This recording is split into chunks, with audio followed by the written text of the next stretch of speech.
आखिर आदमी ने जंगल में ऐसा क्या देखा जिसे देखकर उसके होश उड़ गए। आमिर की तबीयत कई दिनों से खराब थी, उसकी आंख देर से लगी थी और वह गहरी नींद में था जब अचानक उसकी चाची शायरा ने उस पर पानी फेंक दिया। आमिर हड़बड़ाकर उठ बैठा और सामने देखा तो शायरा चाची गुस्से से उसे घूर रही थी। इतनी देर हो गई है, अभी तक तुम सो रहे हो? कुछ होश है? घर के कामकाज भी करने हैं और तुमने सवारियां लेकर भी जानी है। जल्दी से उठो और भैंसों का दूध धोकर मुझे दो ताकि मैं नाश्ता बना सकूं। शायरा हुक्म देकर चली गई। आमिर बमुश्किल अपनी आंखें मलते हुए उठ खड़ा हुआ। उसका जीवन एक सजा बन गया था। न उसे समय पर खाना मिलता था, न वह सुकून से सो पाता था। इस घर में तो सांस लेना भी दूभर हो गया था। उसे शायरा चाची पर बहुत गुस्सा आता था, मगर वह उन्हें कुछ कहकर अपनी शामत नहीं बुलवाना चाहता था। उसके चाचा फैजान ने उसे सख्ती से कह रखा था कि अगर शायरा ने उसकी कोई शिकायत की तो वह बुरा हाल करेंगे। आमिर खामोशी से उनकी हर जायज नाजायज बात मानने पर मजबूर था, क्योंकि चाचा के उस पर बहुत एहसान थे और उसे उनसे बहुत डर भी लगता था। भैंसों का दूध धोने के बाद जब आमिर रसोई में आया तो शायरा चाची सामने पराठे तल रही थी। पराठे देखकर आमिर की भूख चमक उठी, मगर वह जानता था कि हमेशा की तरह आज भी उसे नाश्ते में सूखे पापे ही मिलेंगे, और ऐसा ही हुआ। शायरा ने उसके आगे 2-4 सूखे पापे रख दिए और अपने काम में मशगूल हो गई। आमिर ने झिझकते हुए पूछा, चाची आज मुझे भी पराठा दे दीजिए, मुझे बहुत भूख लगी है। आधे दिन तक भूखा रहना मेरे लिए बहुत मुश्किल है। शायरा गुस्से से बोली, यह तुम्हारे बाप का घर नहीं है और न ही यहाँ पैसे हराम के आते हैं। जानते भी हो कि महंगाई आसमान छू रही है। घर में पेट भरकर खाने को मिल जाता है, यही बहुत है, और यह मैं अपने बच्चों के लिए बना रही हूँ। अब मेरी बूढ़ी हड्डियों में इतना दम नहीं है कि मैं अपने बच्चों के साथ साथ तुम्हारी खिदमत भी करूँ। जो मिल रहा है चुप करके खा लो। आमिर आंसू पीता हुआ वे सूखे पापे खाकर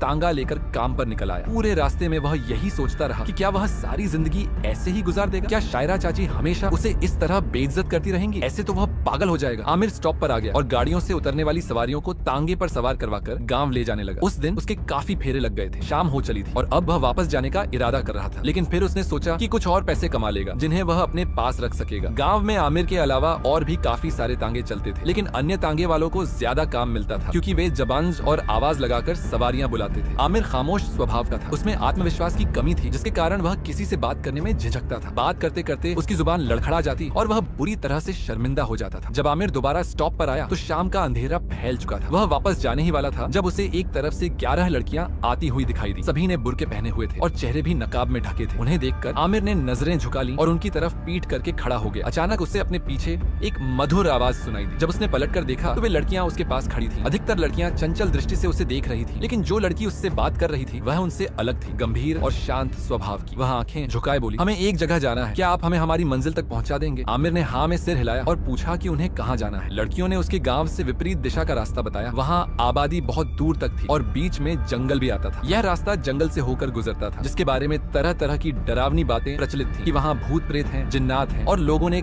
कई भयानक घटनाएं देखी हैं। आमिर नहीं जानता था कि इन बातों में कितनी सच्चाई है, लेकिन जंगल से गुजरते हुए वे सब बातें उसके दिमाग